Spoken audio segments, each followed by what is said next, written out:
કે આ લોકો આટલી કઠિન પરિશ્રમ કરીને આટલી મહેનતથી હાલીને દ્વારકા જાય છે. આપણે સમય નથી તો સેવા આમની કરી. અત્યારે જોબમાં 3-4 દિવસની રજા મૂકી દીધી છે અને અહીંયા સેવા કરવા આવીએ છીએ. એ દ્વારકાધીશની દયાથી અમે જે કમાઈ છીએ એમાંથી જ ખર્ચો કરીએ છીએ. ઘણી મજા આવે છે, સ્ટ્રેસ ઓછો થઈ જાય છે, પ્લસ પબ્લિકને જોઈને મજા આવે છે. જેટલી સેવા કરો ઉપરવાળો ધ્યાન રાખે છે. તો તમે લોકો અત્યારે મારી પાછળ જોઈ શકો છો કે ફ્રૂટ સેવા ચાલુ છે. જે લોકો દ્વારકાથી ચાલીને જતા હોય ને કાલાવડથી, એ લોકો અહીં છે ને ફ્રૂટ સેવાનો આનંદ લઈ શકે છે. હવે આ ફ્રૂટ સેવા છે ને બે કપલ લોકો આપી રહ્યા છે અને ભેગા એક સુપરવાઇઝર છે.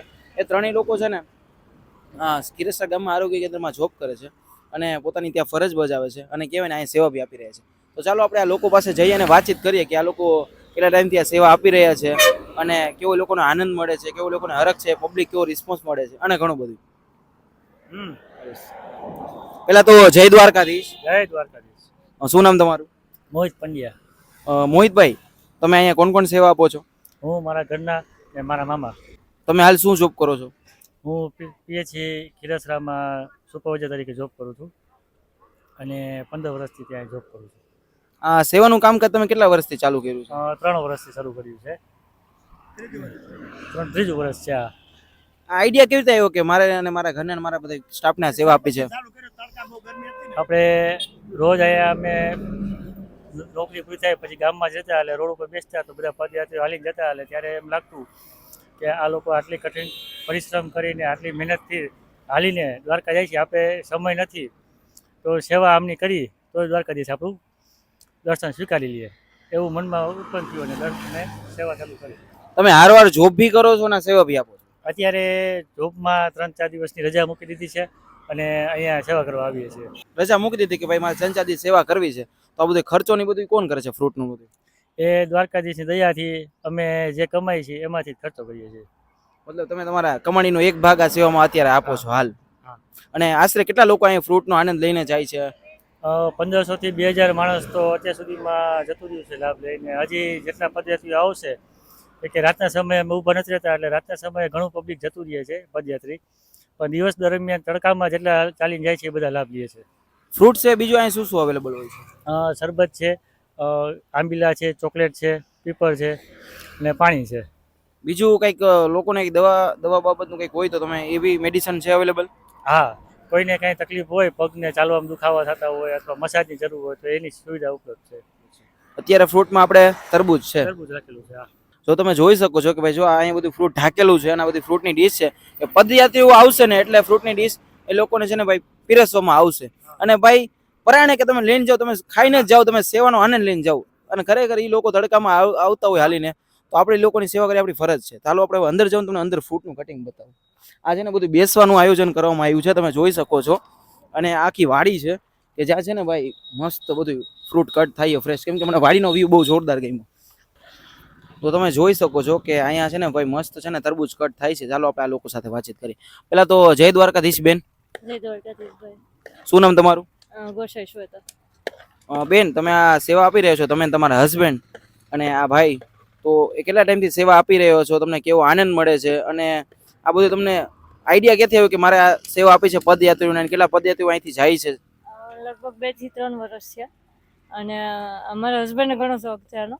અને સાપુરા કેમ્પ હોય છે ત્યાં અમે લગભગ 8 થી 10 વર્ષ ત્યાં કેમ્પ કરીએ છીએ એટલે એને શોખ છે એટલે કરીએ છીએ અમે લોકો અને ઘણી મજા આવે છે, સ્ટ્રેસ ઓછો થઈ જાય છે, પ્લસ પબ્લિકને જોઈને મજા આવે છે.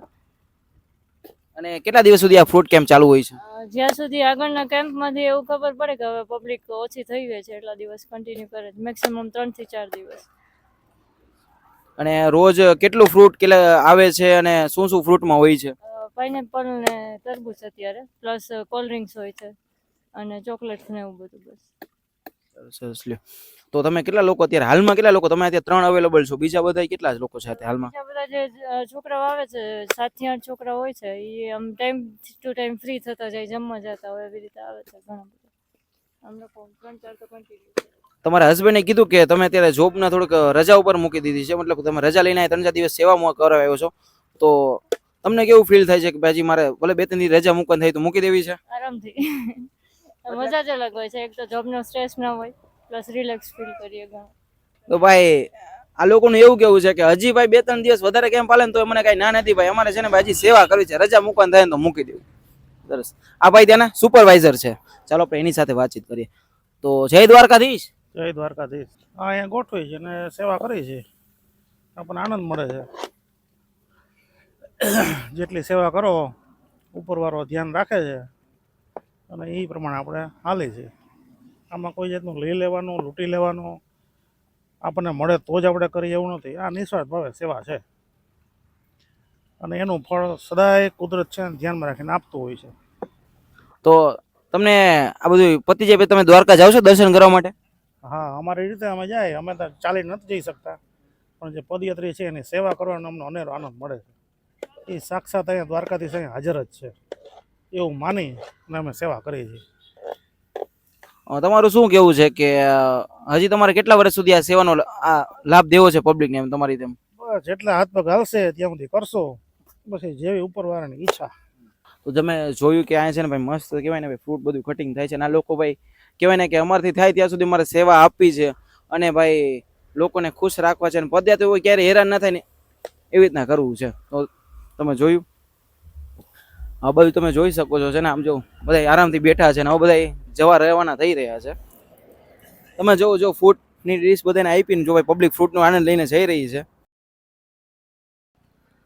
આ બાજુ તમને છે ને ભાઈ કોલ્ડ ડ્રિંક્સ જોવા મળી જશે, ચોકલેટ મળી જશે અને કહેવાય ને કોકને સોડા પીવી હોય, કદાચ કોકને નાના છોકરાઓને ચોકલેટ ખાવી હોય તો એ બી અહીંયા તમને મળી જશે. અહીંયા ફ્રૂટમાં છે ને ભાઈ પાઇનેપલ છે, તરબૂચ છે અને ઘણું બધું છે, હજી આવ્યું નથી, હમણાં આવશે. કાકા આનું એડ્રેસ કહી દો તો ફ્રૂટ કેમ્પનું. અહીંયા તમારે સીધું ડિવાઇડિંગ પૂરું થાય ને થાંભલા લાઇટનું, એટલે અહીંયા આવી જાય છે વાડી. ખીરસરા પછી જો ભાઈ તમને આ થાંભલા દેખાય ને ડિવાઈડર પૂરું થાય ને ત્યાં જ આવી ગયું. એટલે એને પછી આ ફ્રૂટ કેમ્પ આવી જશે. હા. તો તમે લોકો અહીંયા આવો ને એટલે અવશ્ય અહીંયા મુલાકાત લેવાનું ભૂલતા નહીં ભાઈ. કહેવાય ને કે ભાઈ બંને માણાથી માંડીને સુપરવાઇઝર માટે બધા લોકો અહીંયા સેવા આપે છે અને પોતાનો કહેવાય ને રજા રાખીને સેવા આપે છે. હા. તો બહુ આનંદની વાત છે. જય દ્વારકાધીશ. જય દ્વારકાધીશ, જય દ્વારકાધીશ.